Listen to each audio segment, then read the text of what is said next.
What is Monarch, and why are they so interested in Godzilla? Welcome, my name is Sean Redmond. This is Sean's Take, and today my take is on Monarch, Legacy of Monsters, the Apple TV Plus original series. I want to lead off by saying this show's so much better than I feared it was going to be.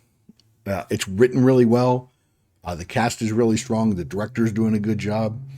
And the cinematographer does a really good job in setting a mood and a tension. So I really, we're only 2 episodes in. This video is going to cover the first 2 episodes together. But I think they're really off to a good start. Now, because the episodes jump from time to time, I'm going to cover the storyline in chronological order. And I'll do this for each episode that jumps. I'll put it back into chronological order and work my way through chronologically. Anyway, moving on.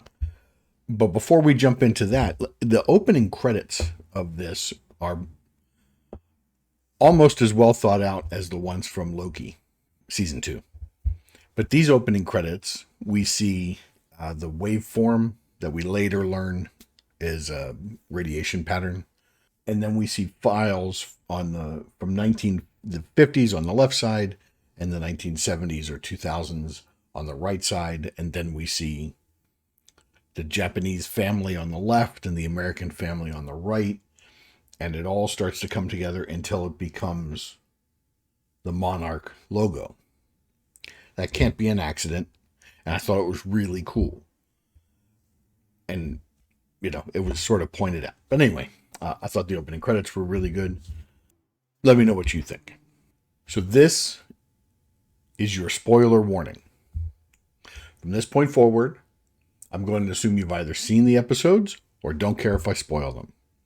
I will be using clips from the show, as is allowed under the Copyright Act of 1976, in the fair use provision, as this is a review and I'm not pawning off their content as my own. I'm merely reviewing their content. Okay? That should keep the copywriters happy. So let's jump in. We're going to start back in 1952.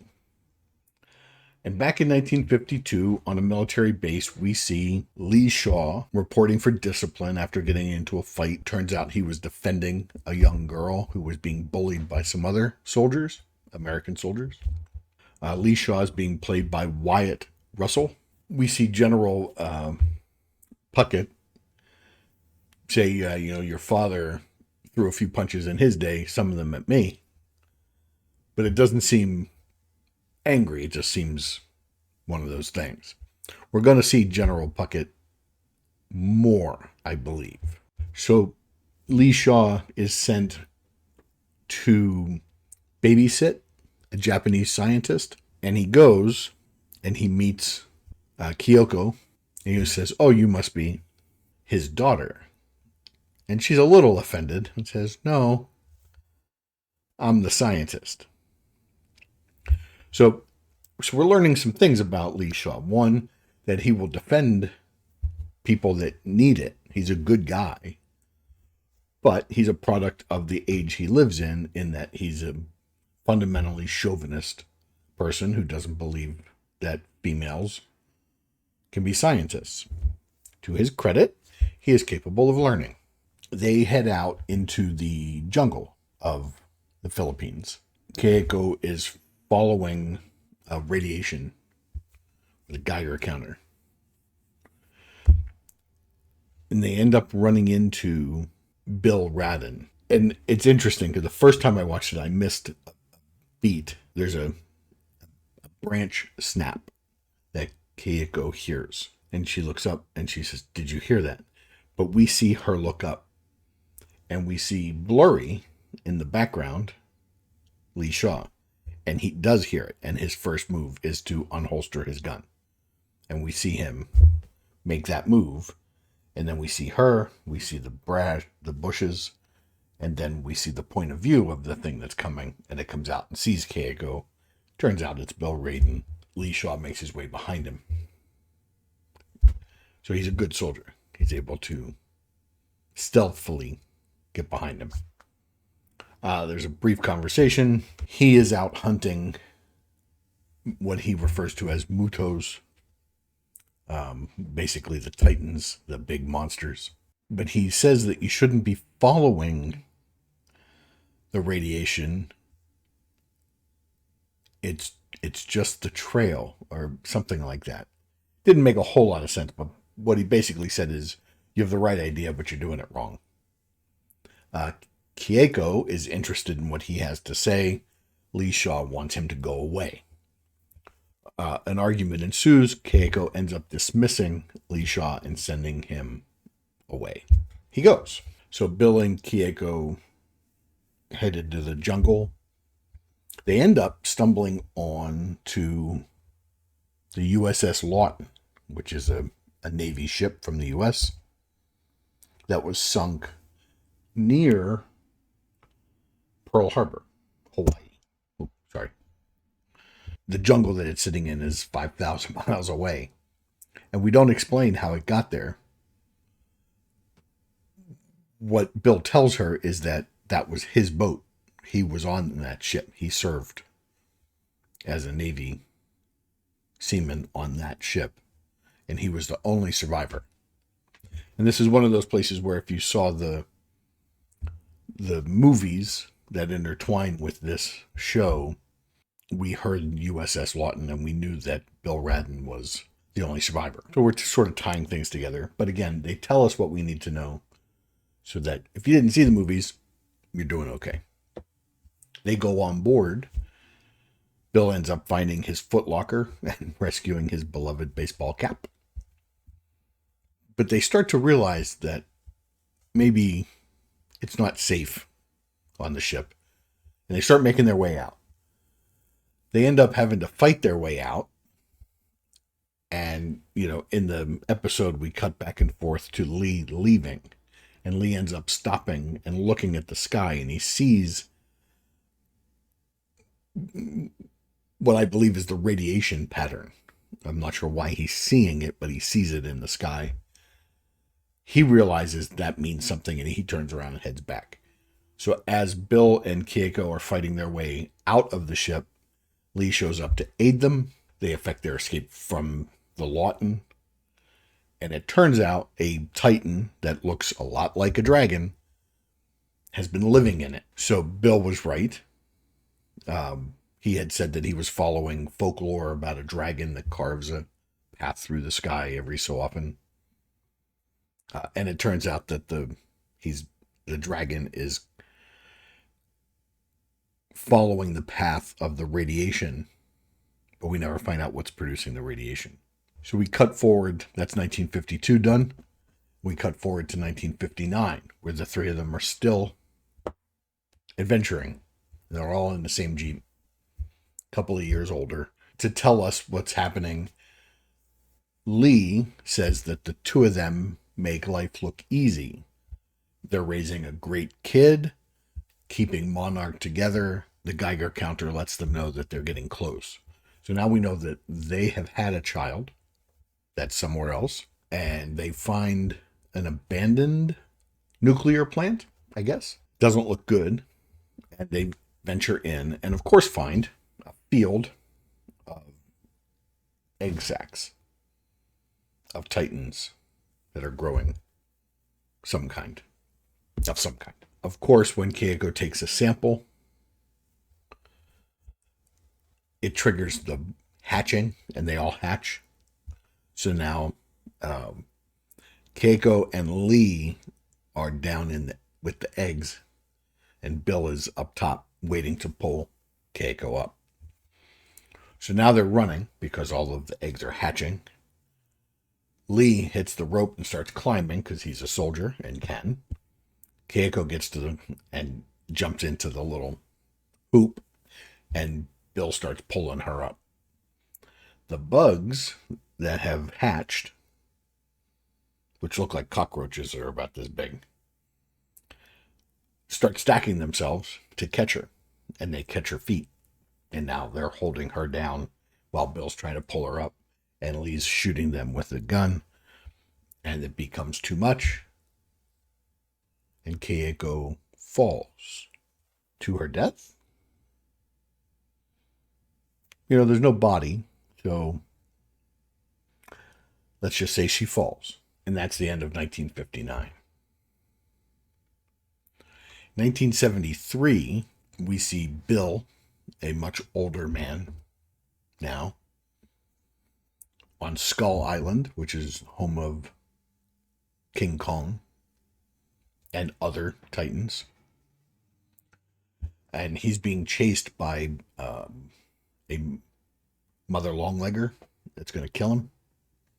A gigantic spider. So when Bill realizes he's going to die, he takes a pouch out of his backpack and throws it into the water, into the ocean. He doesn't die at that moment. Another creature battles the spider. They fall into the water. He runs away. He does die on that island if you watch Skull Island, but he doesn't die in this scene.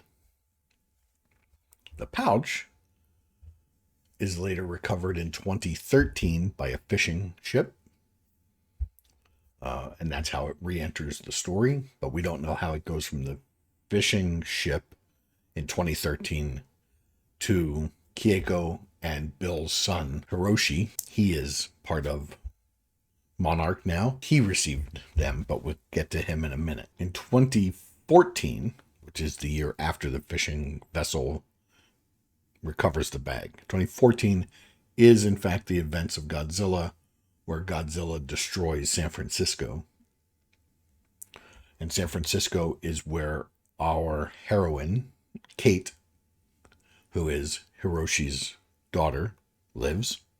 And she was on the Golden Gate Bridge when Godzilla destroyed the city. I try to hesitate to say attacked because Godzilla is actually our defender and he's not really attacking us. He's,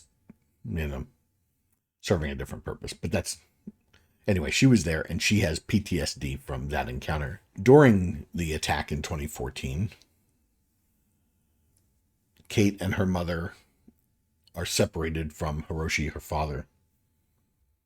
And in the refugee camp or survivors camp or whatever kind of camp you want to call it, her phone rings and it's her dad and she talks to him.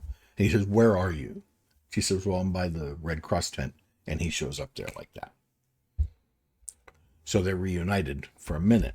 He gives her tickets to get her and her mother to Reno, Nevada, get out of here, and I have to go. And that's the last time she sees him. He goes. So now we're 2015, a year after G-Day. That attack on San Francisco is referred to as G-Day. And this is where we get the opening shot of the first episode, which is a dark interior of an international airplane that's completely dark except for a single light on Kate. And that's the first time we see her. And that sets her up. That lets us know, she feels isolated. She's alone. The cinematographer and the director do a good job setting these things up.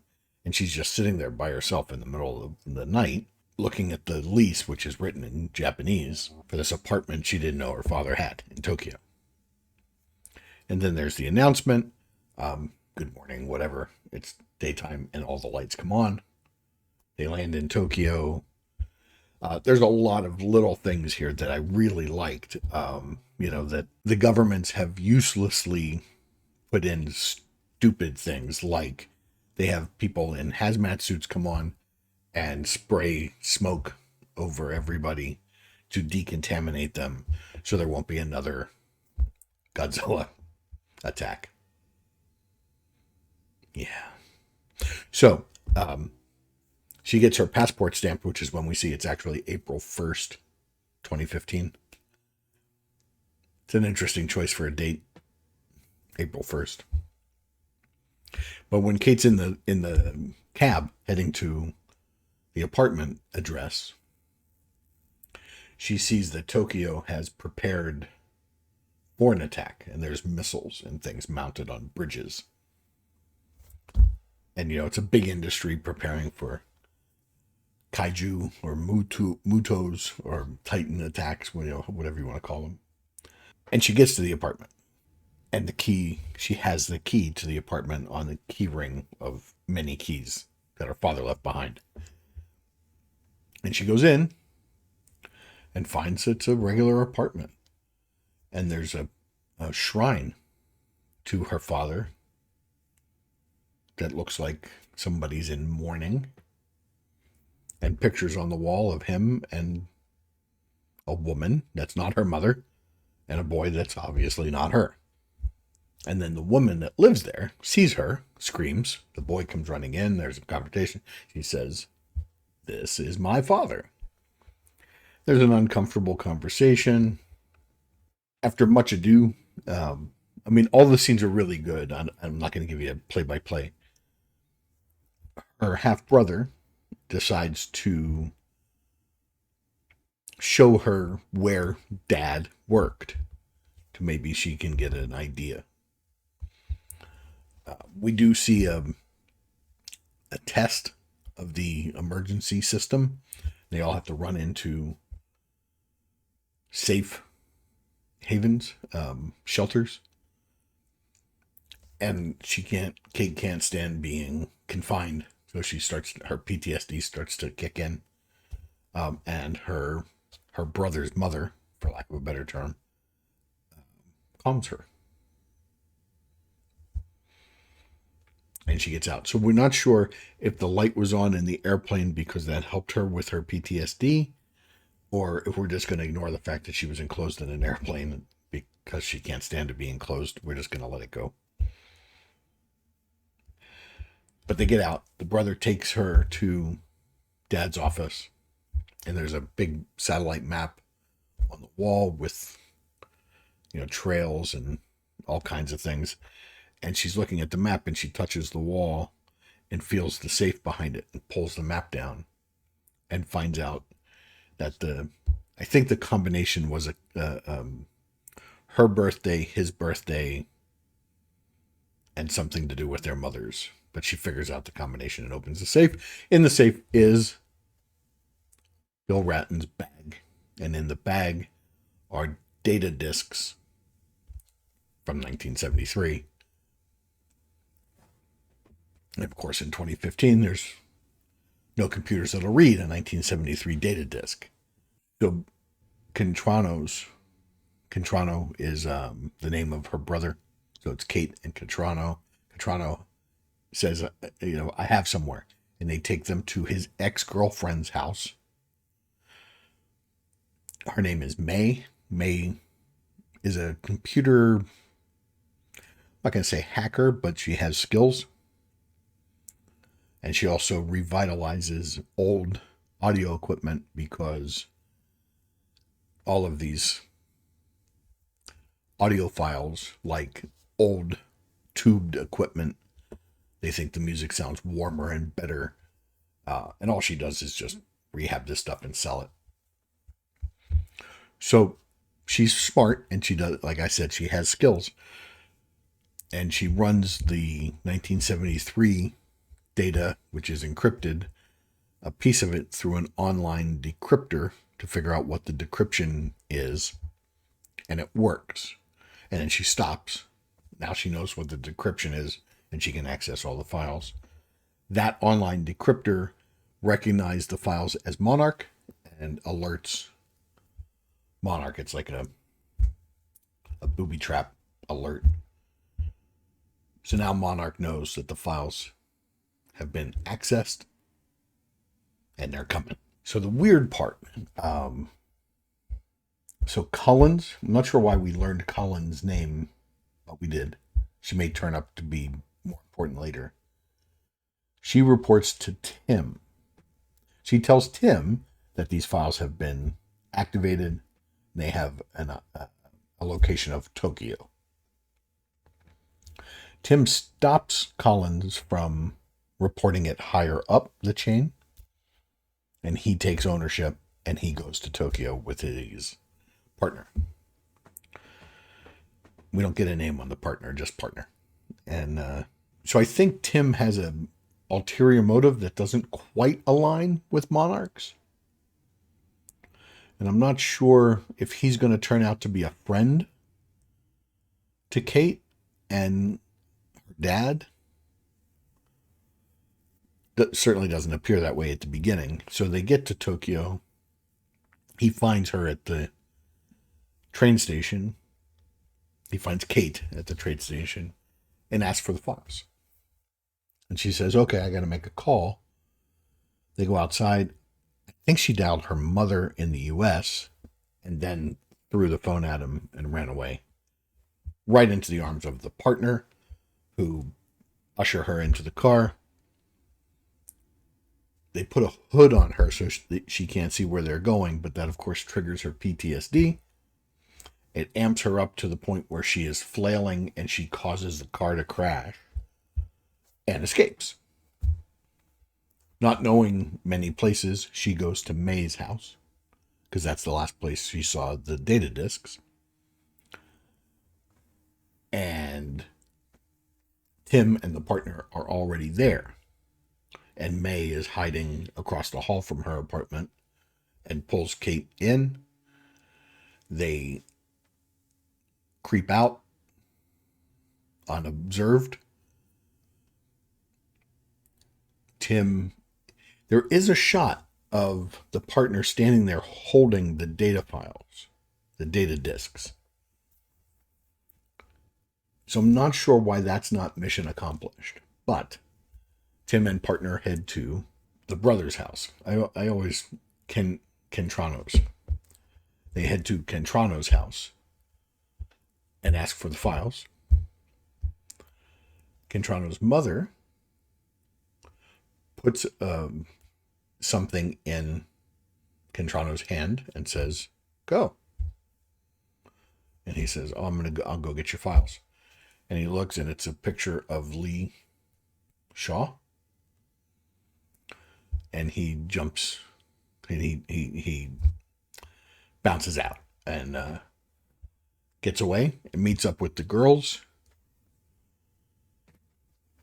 And they all go see Lee Shaw. And we find Lee Shaw pruning a bonsai tree carefully. And now Lee Shaw is being played by Kurt Russell. Wyatt Russell, his son, played Lee Shaw young, and now Kurt is playing Lee Shaw old.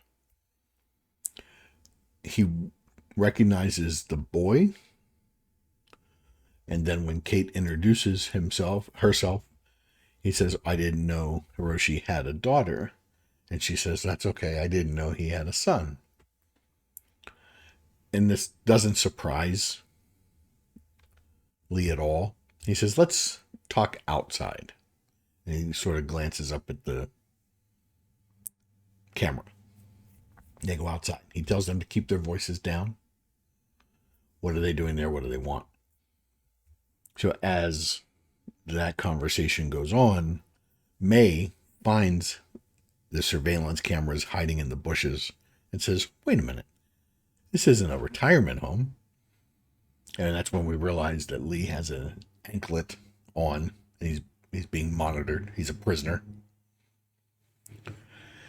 And he says, "You need my help, you've got it." And he cuts his ankle monitor off and throws it into the pond and says, "If you want to go, now's the time, but you got to make your decision immediately." And that's the end of the second episode. So that's the whole thing. That's as far as we've gotten. Now, there's a lot of things here. So Lee was very ready to escape and go. Now, that could just be his character, and he's ready to go. Or it could be that he's more Monarch than we would like at this point in 2015. So we'll have to wait and see. I mean, what do you think? Is Kurt Russell going to be good guy, bad guy, something else, gray guy? Do you think Kiyoko died on the Lawton? I think she might have. I do think she might have. But we'll see. The one thing I'm sure of is that Hiroshi Kate's dad is not dead. There's no way he's dead. We're going to see him again. Probably soon. But this show is really off to a good start. It's got a nice pacing to it. Enjoy watching it. What do you think? Like I did ask you before, hit the like button if you're liking this video. Consider subscribing. But let me know in the comments what you're thinking about all of these things. You know, is Lee Shaw going to be good? Is Tim going to be good, or is he evil? Is he more evil than Monarch? Is Monarch sort of the middle ground? And then I'm wondering, are we going to see any new Godzilla footage? Or is he only going to exist in flashbacks to the things we've already seen? And if you, like me, are watching this as a series, I have seen the movies, Godzilla and Godzilla versus Kong and Skull Island. But I didn't rewatch them in preparation of this, so I've forgotten a lot of the pieces. Let me know what you think. That's it. I'm Sean. This is Sean's Take. And see you next time. Thanks for being here.